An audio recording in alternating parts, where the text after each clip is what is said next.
Hi, I'm Natalie, I'm Candice. And I'm Danny.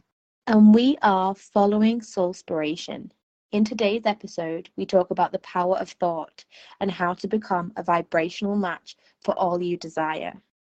We also talk about how resistance can actually be good for you, and if manifestation really can be as simple as following your own soulspiration. Hi, ladies. Hi. Hello. How's everybody doing? Very good. Doing good. Good. Okay, well, I am a little off, and I'm already coming out of it, but I thought, why don't we just kind of take a couple of minutes at the beginning and get me the rest of the way out of my funk so we can really have a high vibe conversation and really get all the goodness that is here from really being in alignment. So if it's okay with you guys, whatever I usually do when I'm just a little bit off is the first thing I do is shake, which can be kind of silly, but I just shake off, and you guys have known this, you guys have done this with me, but I just shake off the energy from before. And it just helps me to come into the present moment. I shake off everything from the day and even from everything so that I can just be in this present moment. Shake off everything that's going to happen after this and has come before this. And I'm just going to close my eyes for just a moment. And I'm just going to breathe a little bit more deeply. I'm putting my feet on the ground and getting really grounded and centered. And I'm starting to feel better already. And I'm just quietly kind of setting an intention. I'm just narrating for everybody there. If you guys want to do it, or just kind of narrating so we just aren't in silence. But I'm just setting an intention that I just can contribute in the most loving and with the most wisdom and compassion and benefit for all concerned, especially us, which is, why we do this is for our own, evolution and growth, and then knowing that our authenticity in that pursuit will help others in the overflow of it, but that is not like the primary thing, like we have someone else in mind. We have ourselves in mind first and then go for that. And I know we're going to talk about manifestation today, but you guys, if I can just for a really quick short second, I listened to a conversation yesterday, and I sent it to both of you, but it's 35 minutes, so it's fine if you didn't listen to it. But it was a conversation between Matt Kahn and Kyle Cease, who are two guys that I really happen to love, and they've just become BFFs in the last year. So they talk about each other every once in a while in their stuff. And they were both at the Hay House big convention or whatever that they just held. And so they were there together, and they were having dinner, and they started a conversation. And at one point, Kyle Cease looked over to Matt Kahn and he said, I'm saying all of this is just for us.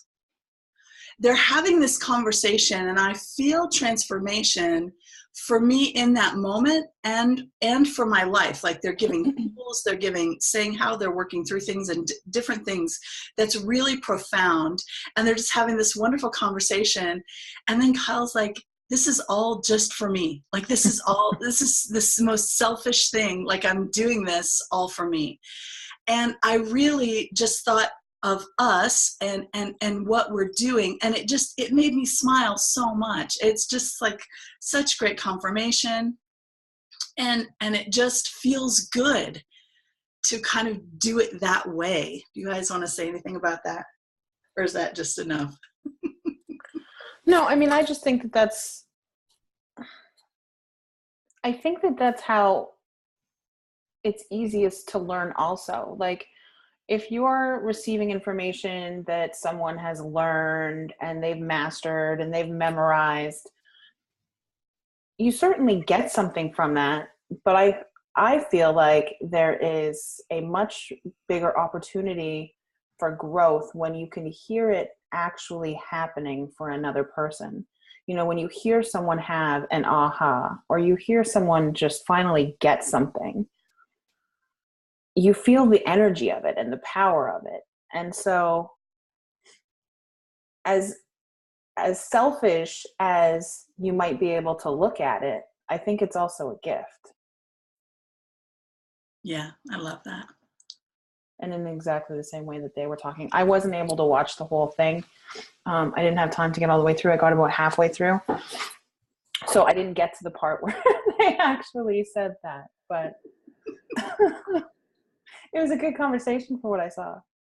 Yeah, it was awesome. And it was also, you know, these two guys that are very connected to source, connected to their own authenticity and their own journey and evolution, and doing it for themselves, kind of by themselves. And then when they're talking about it, also the power of the two of them coming together and lifting each other back and forth, which is, again, what I feel like we do so much for each other, is, you know, just lift each other, and it just stair steps until we all have, you know, we all get it, like through osmosis or through whatever. Like if one of us is going through it and experiencing it kind of together, then we all kind of get the revelation, and we all kind of get the message, and we all kind of get it together and just pull each other higher, which I just love about us. And I felt like it was kind of confirmation from the universe that's just like this sign of how beautifully everything flows together. And it really just really kind of spoke to me. So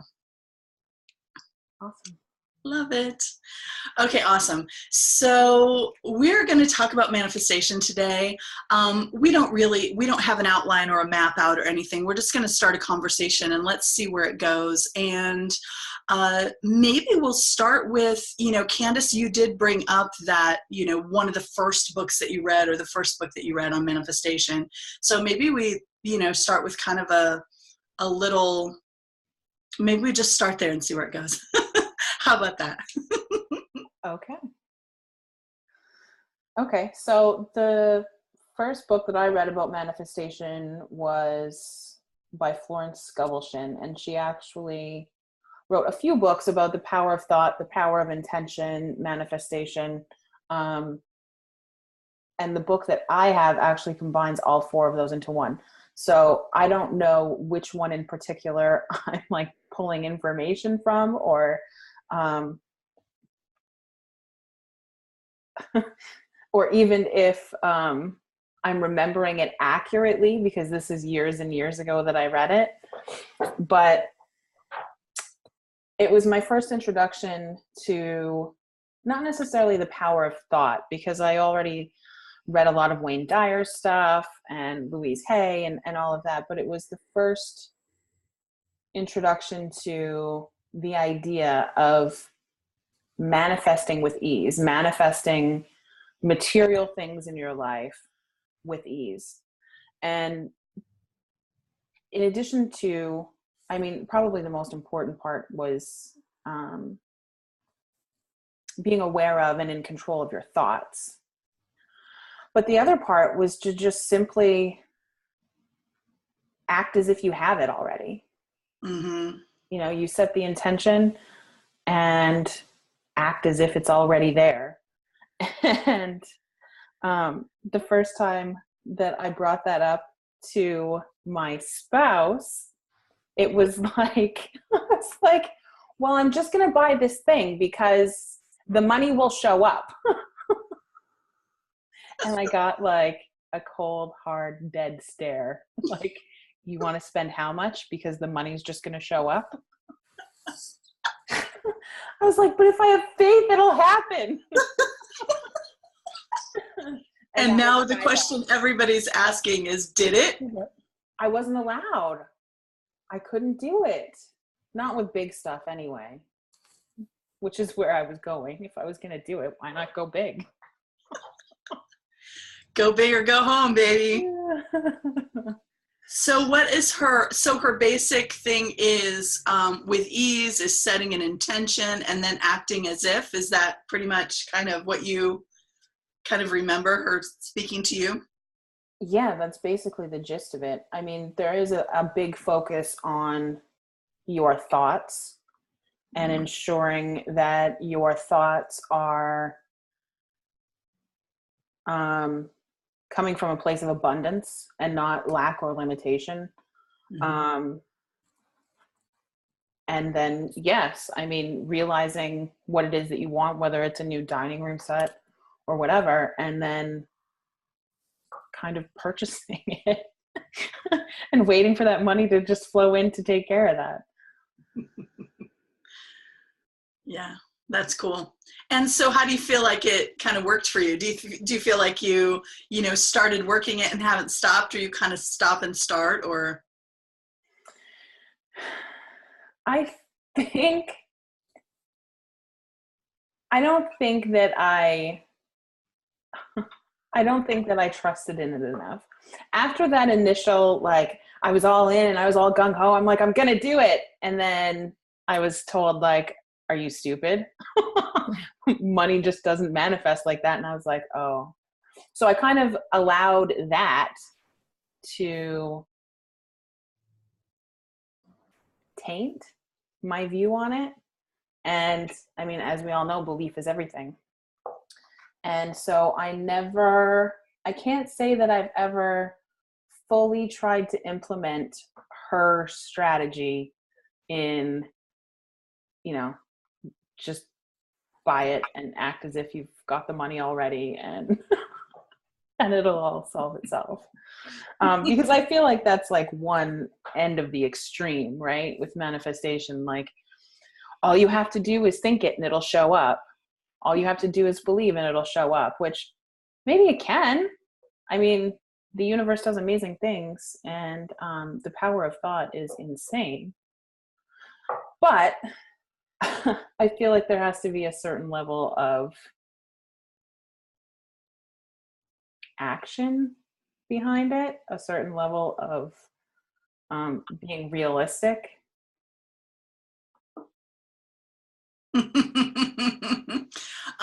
Those might be two different things. Right? The action and then being realistic. I think sometimes being realistic is kind of one of those things that, like, if I were really realistic, I would just keep creating what I already have created again and again and again.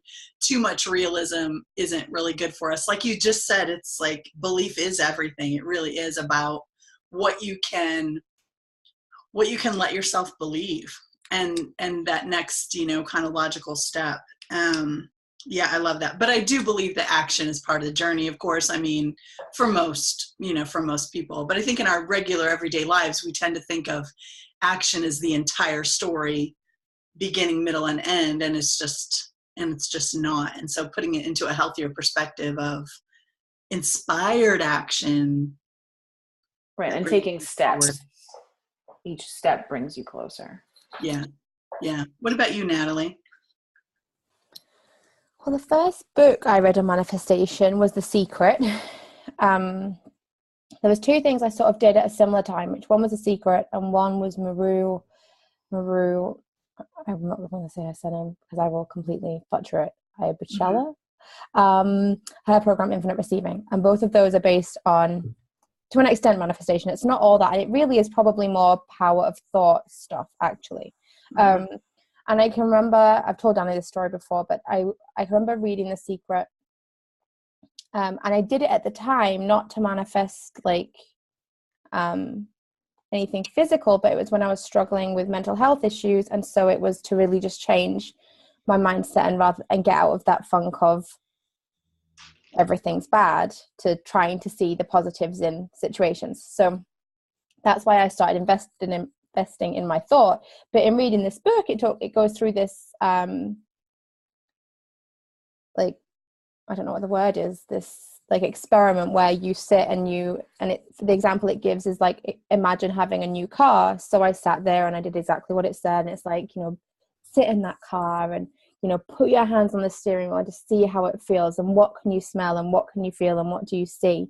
And so it's really like very, very focused on the feeling part of it, and it's sort of like it's to get you in like what they would call like, I guess, a vibrational match, like to that being reality.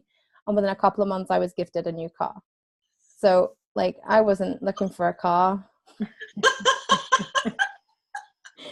but I did that and I got a new car, and I was like, wow, okay, so that whether it worked or not. I mean, maybe I was just going to get that car regardless of whether I did that. But that was my first, like, oh, like, that's weird. But again, like, it changed my mindset into seeing, you know, not controlling the house. So I could have seen like a new car being me walking into a showroom and buying that car over there. But instead it was someone going, here, I'd really love you to have this car. I'm going, thank you.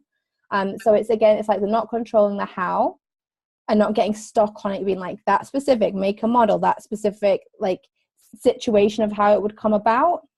So to me, that's a lot of it. And so it's kind of setting the intention. And then also the other thing with that was like, I wasn't attached to it because I didn't want the car. There was no like desperation. There was no grasping. There was no needing, like, because all of that I think kind of pulls down the energy. It was literally just purely, this sounds fun, let's give it a go. Okay. And then it got delivered because I didn't attach myself to it. So I think that's a tricky one because you have to believe, and so therefore there's like a certain level of attachment there, but at the same time it can't be in like a needy way, if that makes any sense. I don't feel like I explained that very coherently.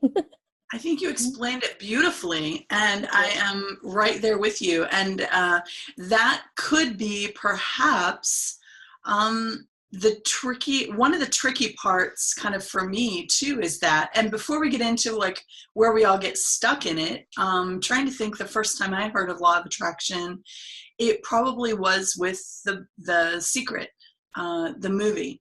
And then I bought the book, which didn't really help, but I'd watch the movie on repeat. But then my mindset, what I didn't realize is that I just had so much of a foundational mindset and kind of belief, very much in kind of like survival mode for a very long time. And so the belief part, it is always, hard because it immediately kicks in. And I think, Candace, what you were saying you're like, oh my gosh, and you're so excited. And then someone says, what are you, an idiot? That's not going to happen. We're not going to do that. I think that can happen from someone else saying it to you, or it can happen in your own brain. Mm-hmm. Are you kidding? You aren't going to do that. That's for other people, that whatever that is. I think a lot of times we do it to ourselves so much. So I think I just kind of went into it, not really quite believing, but thinking, wow, wouldn't that really be cool if it were really, true?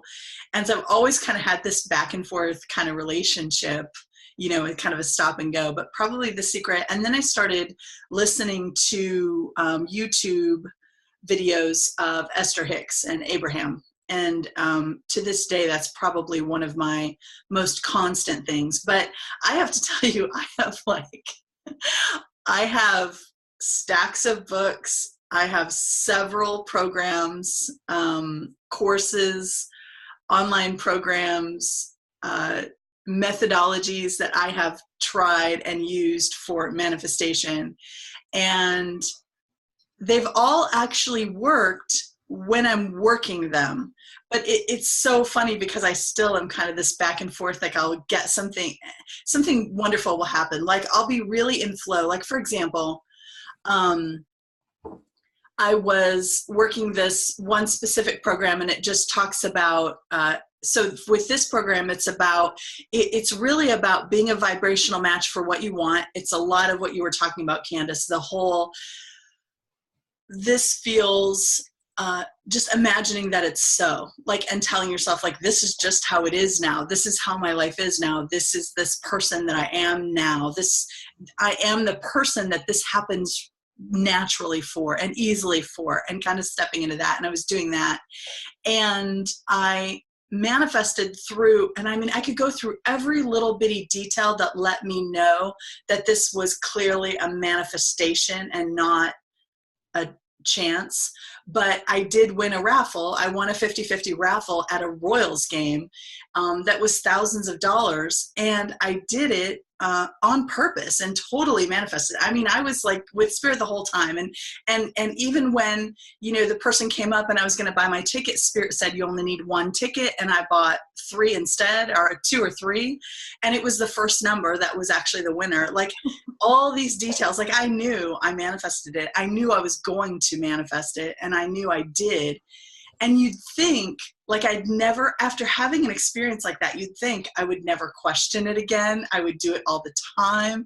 I would know that there's so much magic in the world and that anything is possible, And I had always visualized me just standing there with the big check, and I was actually standing there with the big check, for their, put on their little promotional materials, all of it. And I really thought when I did it, I thought my life is going to be magic from here on forward, because now I know this works.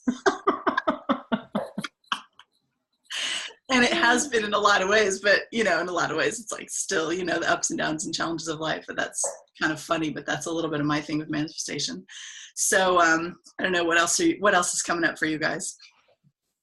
The other thing with the with the vibrational match thing is the thing that I got out of Mari's program, which is my favorite thing. I've not actually so much put it to meditation, but just in terms of a good practice and thought, which is the whole pedestals concept. So Marie kind of teaches that you shouldn't put people or things on pedestals, because in doing so, you're literally pushing them further away from you. So I love that concept, and I had like a huge aha when I went through the program with her the first time.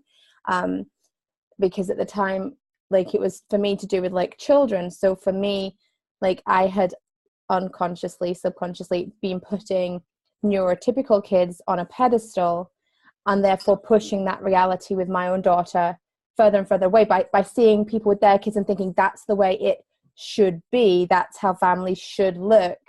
Because I had that like subconscious thought going on, I was creating more unhappiness in my life. And as soon as I saw that and put neurotypical kids back down on the ground with my family, my whole like level of happiness was just 10 times greater, because it wasn't trying to attain this thing that's up there. It's just here. So, I feel like you could put that with anything. So, people who own that dream house, you're putting that dream house on that pedestal, and you're pushing yourself further and further away from it by having different things and different concepts, putting them up as some kind of something better than you, thinking that you aren't worthy of that or you can't attain that. The more you believe that, it's not going to happen. Mm-hmm. I love that. I love it. There's a lot of emphasis in a few of the programs that I've done really around being that vibrational match. And one thing that helped me in this regard is the idea that it has to feel like the next logical step, because that's the step that your brain will take. Like it has to feel like the next logical step. And I love that, because it just brings in that believability. It doesn't mean you can't manifest huge things. It means what's believable for you. And if you believe it's your next logical step, then it's possible. If you don't, then it's not, right? Like whether you believe you can or believe you can't, either way, you're right, which brings us back to what Candace said at the top, which is belief is everything. So I love that. And I think it either has to be one of a couple of things where that works. And that is, it's the next logical step, or it's like you with the car. That wasn't the next logical step, but you had no resistance because you didn't want it that badly. There's no desperation or clinginess. So I think that's why some people can manifest like a feather, an owl, give me a sign, give me one of these things, because they look at it as easy, and so it comes right away, when they could do the same thing with a new house or whatever if they would believe it could be that easy.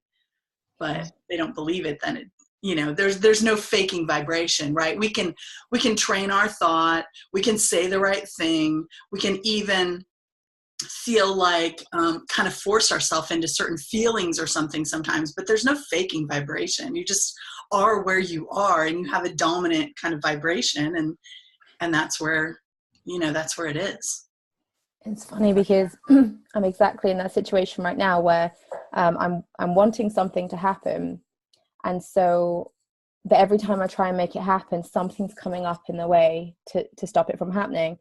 So I'm like using my faith, I'm using my belief. I'm like, I know this is going to happen. So I've taken like small, like inspired action steps. So I've booked certain tickets for this trip that I have no idea how I'm getting there. I have no idea who's looking after my kids. I have no idea what's going to happen. But I'm like, but my tickets, okay, next thing.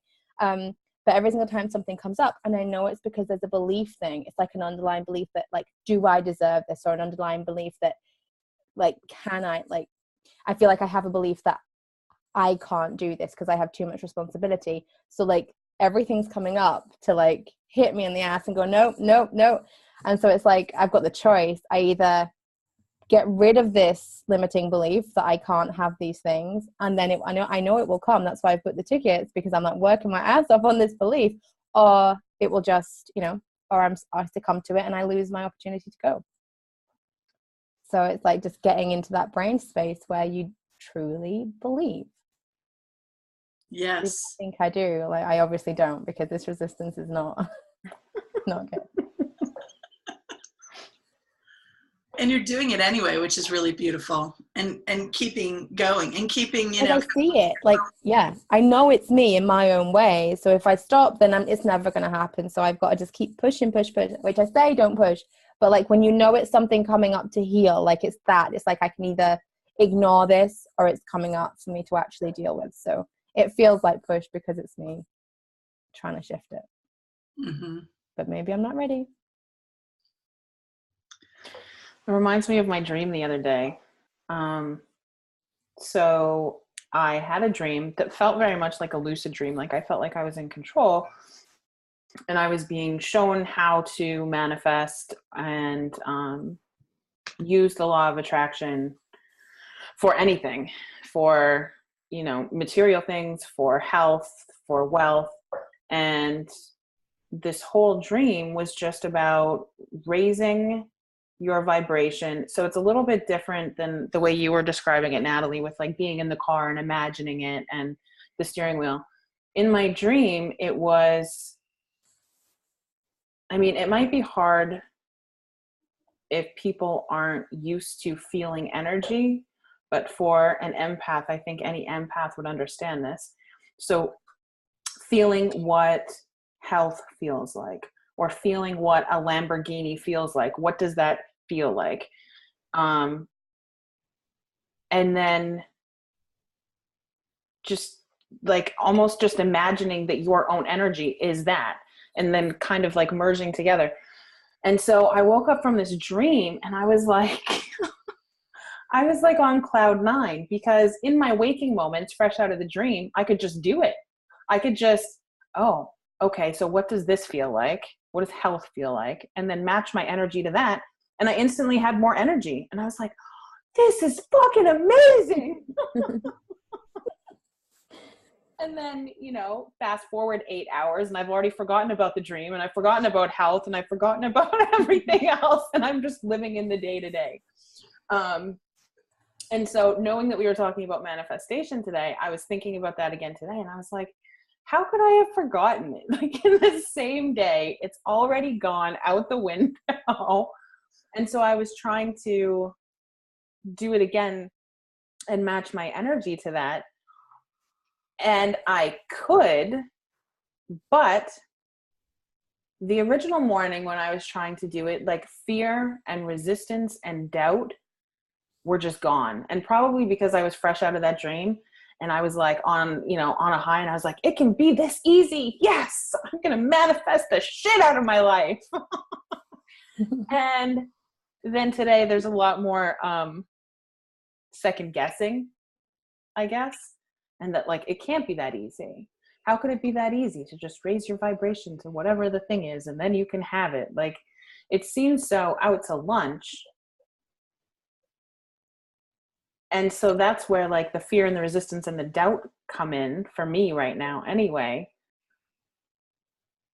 But knowing I was able to do it fresh out of the dream tells me it's possible.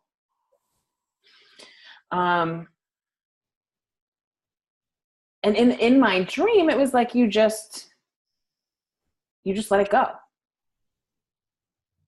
And I was like, but how? How do you just let it go? And it was like, you just don't have it. And so I literally just let it go. And it was like the first time in my life that I'd ever like, because you always try, I'm going to try and let go of the resistance. I'm going to try and be in flow. I'm going to try and have ease. And that just sounded hilarious. I'm going to try to have ease. But it's true, right? Like that's the feeling behind it. You try and manipulate this and that so that things can be easier. And, you know, I need my day to be structured like this so I'll have ease. And it's all trying. It's all like work. It's all effort towards it. And I don't know how to like bottle the energy of that morning and just live and be without fear, doubt, resistance. But I know it's possible. And so I'm going to be adding that to my my daily trying.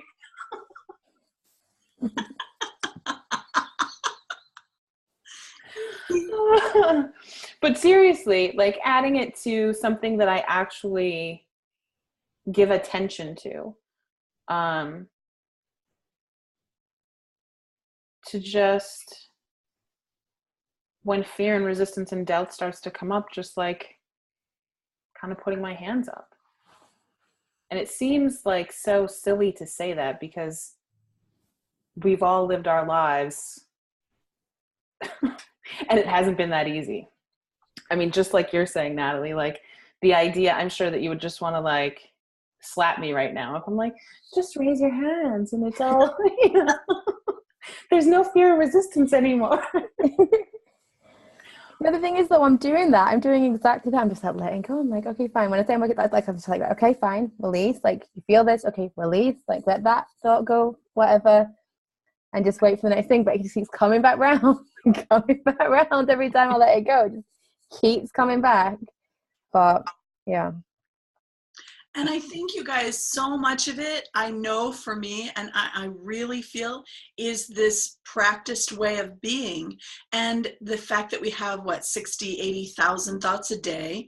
And we're just, to turn the tide on that and to have it be a match, it has to be our most practiced vibration, right? And so even giving it a couple of minutes a day to start. And Candace, I really believe this is why I do a lot of my work. I do a lot of my journaling. I do a lot of my manifestation work. I do channeling, everything after meditation, in the morning after meditation, because there has to be, you can't go from this negative, dire situation where you've got all this momentum built and immediately go to what does abundance feel like? What does health feel like? But you can go to the next thing and then the next thing and then the next thing. Like, or you can start out morning where you don't have a bunch of momentum going already. And then you have your meditation where you're pretty high vibe, and then go into it from there. But not at 3 PM after, the dog is barking and the child needs picked up and the, life is happening. You don't know what, nothing's for dinner and somebody just, bonked your car or something, then it's a little late. Then it's a little unrealistic to think, oh, I'm going to take my 2 minutes and just experience perfect health right now. Good luck with that. But I really do think starting in the morning, even if we keep it for that, keep in the general vicinity, even if we practice it for 2 minutes, 3 minutes, 4 minutes, and we're in that kind of general vicinity, the first hour of our day, we have that to build on. And we can let ourselves off the hook a little bit, knowing that we've spent our whole lives practicing this other way, which is just the automatic and letting the momentum of what naturally occurs to us get fully spinning out. It just doesn't do a whole lot of good to try to catch it after it's already 5 miles down the road. Or as Abraham puts it, if you're on a hill in San Francisco and that car is coming down a very steep incline and you want to jump in front of it at the bottom and say, oh, stop, you're not going to have very good luck. You're going to get smashed. But if you start while it's just at the top, kind of wavering and can kind of go either way, then that's where your power is to kind of do something different or let go of resistance or practice those couple of minutes. That's perfect. Like a perfect analogy. I just need to do that.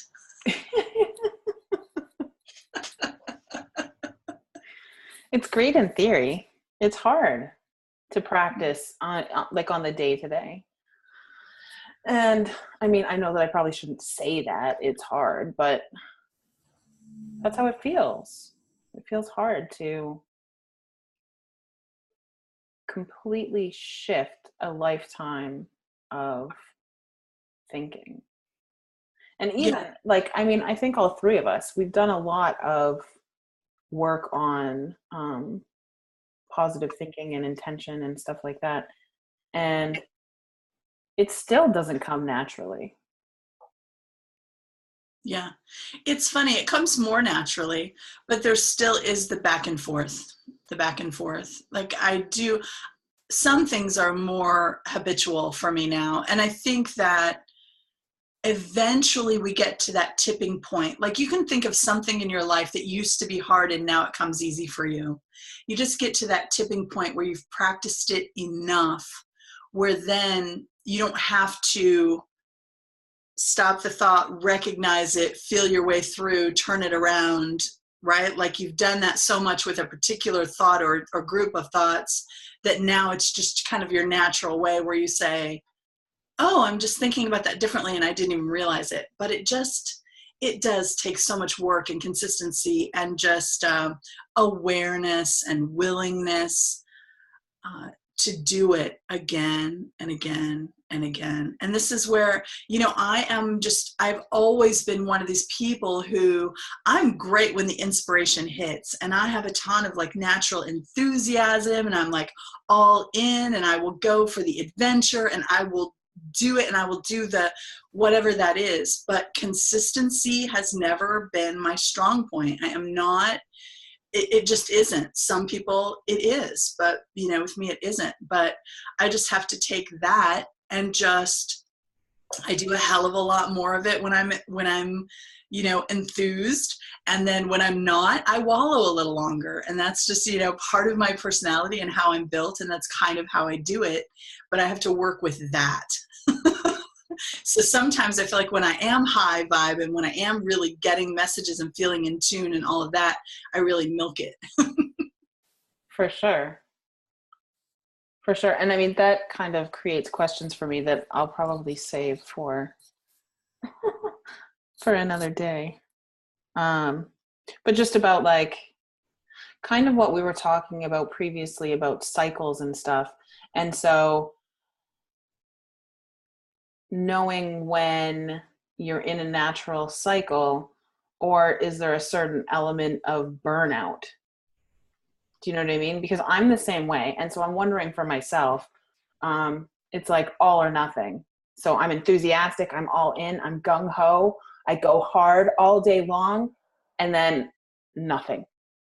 And so, like I said, I'm just wondering for myself, if it's a matter of finding more balance so that the highs and lows aren't so high, or if it's just simply like, that's my rhythm, that's my cycle. I'm 90 miles an hour, I'm 2 miles an hour, I'm 90 miles an hour. So, I mean, that might be a discussion for another day. No, I think it's a perfect discussion now. Natalie, do you have anything? Well, just that I'm so there with you. Like I'm like an all in or all out kind of person. And so it's like, well, I don't have the answer to it, but I'm like right there with you.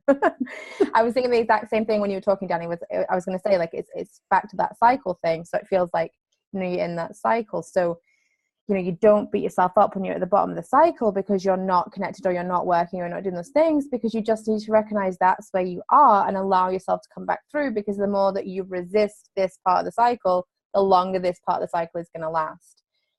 So perhaps having that awareness and not beating yourself up when you're 2 miles an hour will allow you to come back up to 90 miles an hour quicker each time. Doesn't mean you don't get there, but it just means you come out of it quicker. Or you don't get out of it quicker, and you need that time to be able to do the 90 mile an hour thing.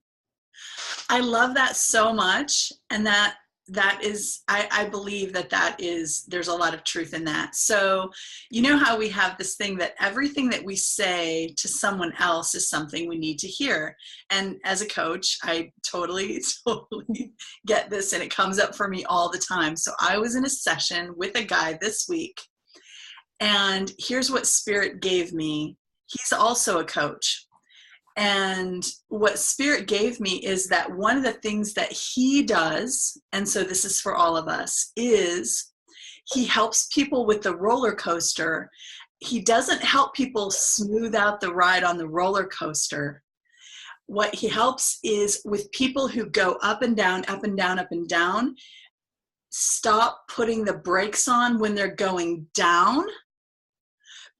Go down, embrace it, say I'm detoxing, I'm not feeling well, I'm going to bed, I'm not going to push it at all, I'm giving into it, I'm giving my body everything it needs, go all into it, go all into the down. What we do is we put on the brakes as we're going down, and it slows that momentum and slows everything down. Then we get to the bottom and we've got no momentum to go up the hill.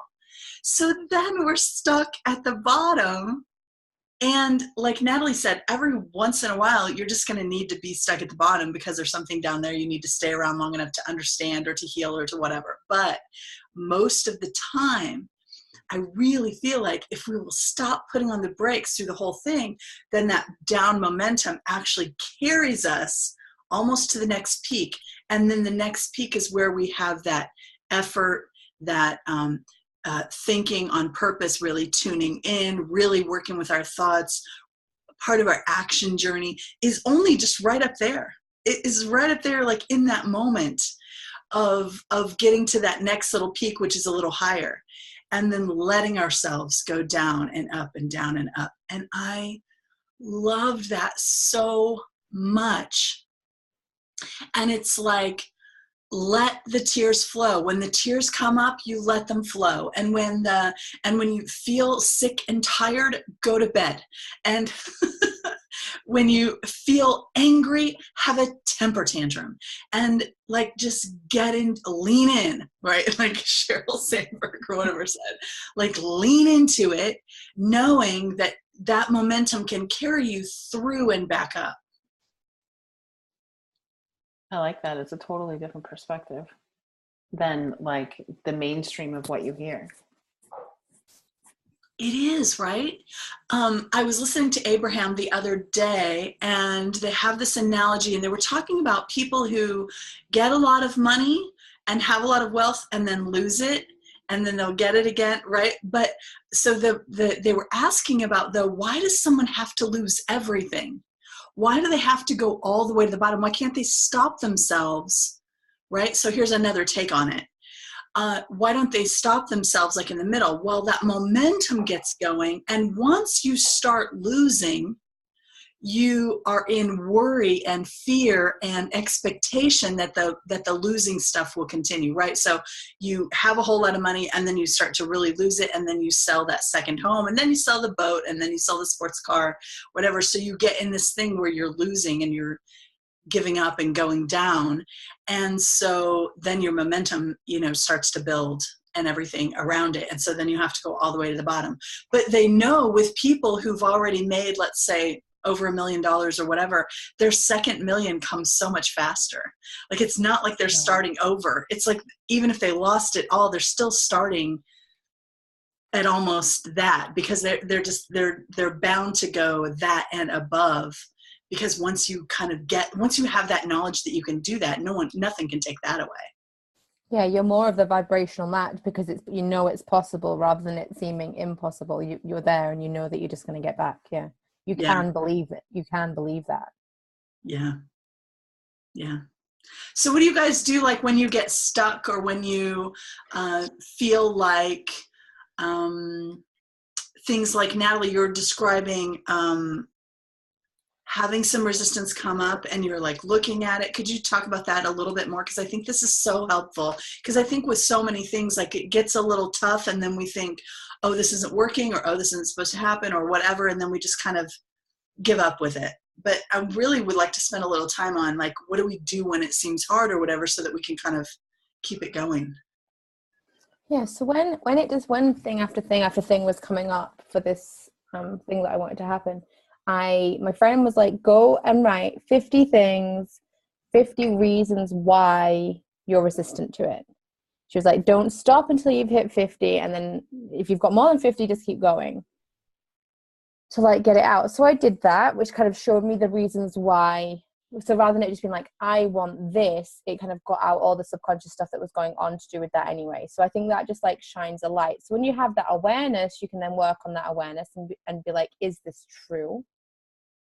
Yes or no? And then if it's not true, you know, get rid of all those ones, score that one out. And then if it is true, then it's like, that's something to work on and to be healed. So I think it depends what it is as to how you go about doing that.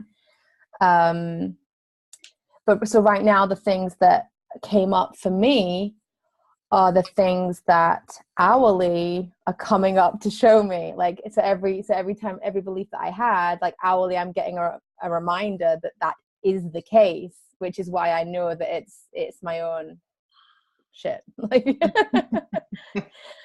so like sometimes I think you're too close. So I feel like for this, I'll probably like have some energy work and try and help somebody get this like level cleared on like a higher me level. But you know, also like to the same extent, like I don't know, I'm hoping I'm going to shift it in the time scale I've got, and if not, like I'm good. I'm like, again, I'm not grasping and trying to make it happen. I'm not letting it go. I'm like, this is what I want. I'm taking action as if it is going to happen. And when these things keep coming to get me, I'm just like, right, I'm just going to work on this. And I'm trusting that by the time it gets to it, that the right thing's going to come up and I'm going to be able to go.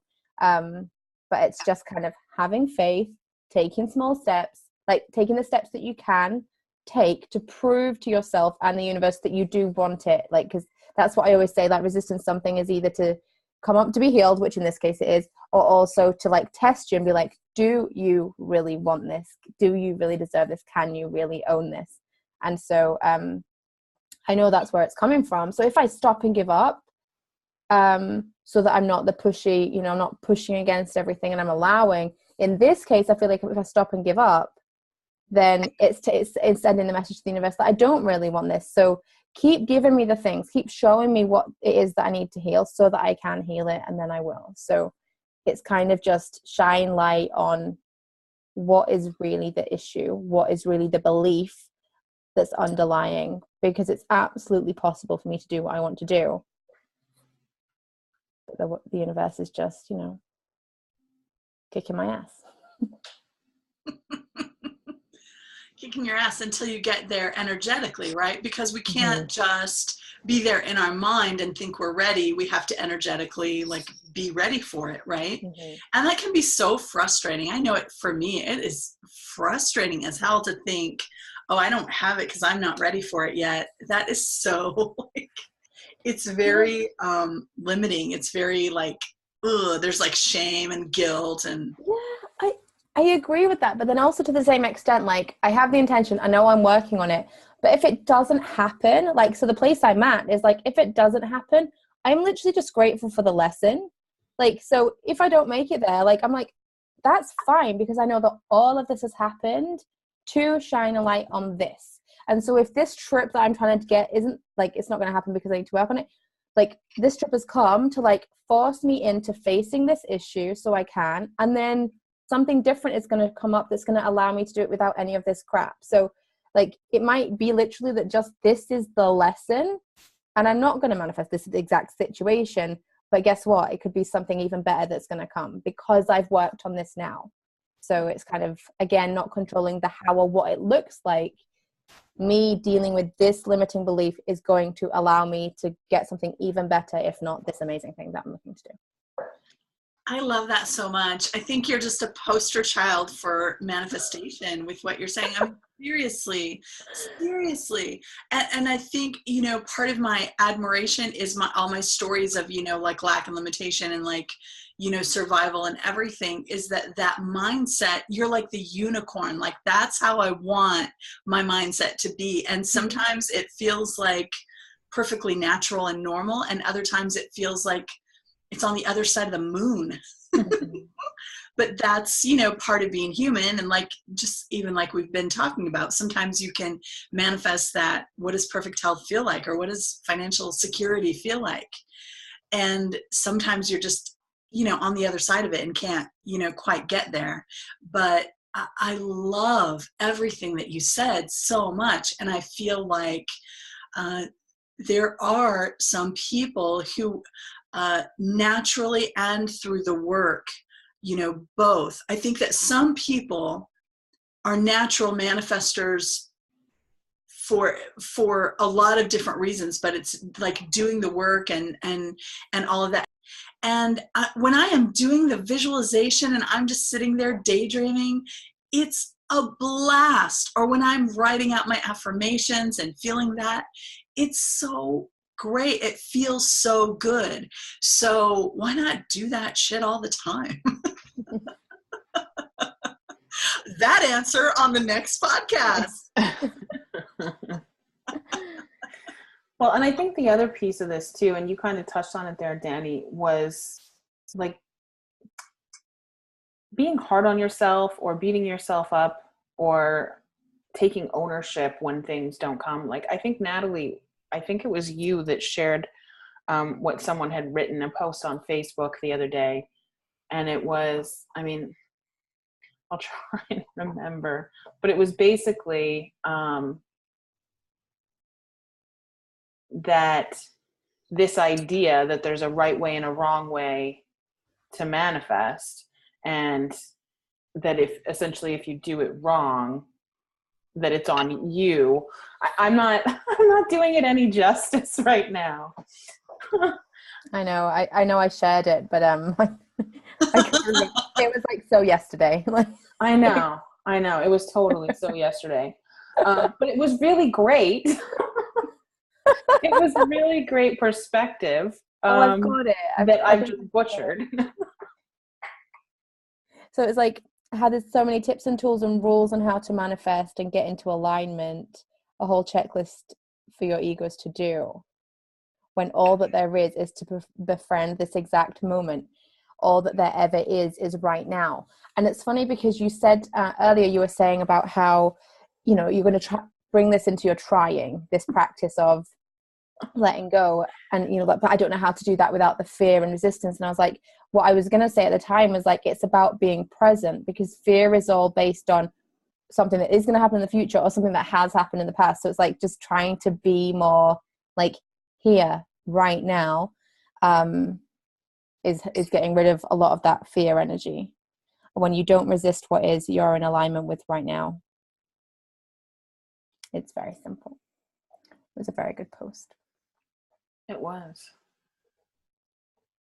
Yeah, I love that. Okay, well then, on that note, does anybody have anything else they want to add on this, or that sounds like a pretty good place right there?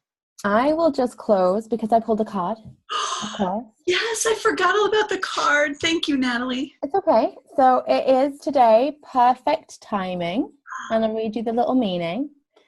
Now is the perfect moment for you to act on your inspirations. The doors are open while you walk through them with us by your side. Don't delay or procrastinate, as all of the ingredients are right for success. Everything and everyone is on your side, supporting your positive outcome. This card means that you need to take certain steps before your prayer can be fully answered. The angels say that now is the perfect time to act. They will guide you along the way. Sometimes it's not important how we approach a situation, but that we put energy, action, and intention into manifesting what we desire. Once we take the first step in the direction of our desired outcome, the universe then gives us additional help. That is so beautiful. I love that that's the perfect card, of course. I know. Hashtag of course. That's awesome. And my takeaway from that, I mean, is obviously that was perfectly and eloquently said and kind of like sums up our entire hour in one card. But that manifestation is maybe as easy as I'm going to be cheesy here. Following your soulspiration.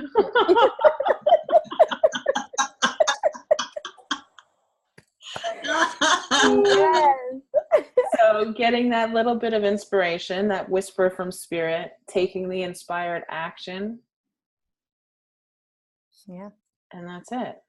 Yeah, and doing those couple of minutes at a time, which are just, what does perfect health feel like? What is, and, or it's whatever that vibration that you can get to. What does relief feel like?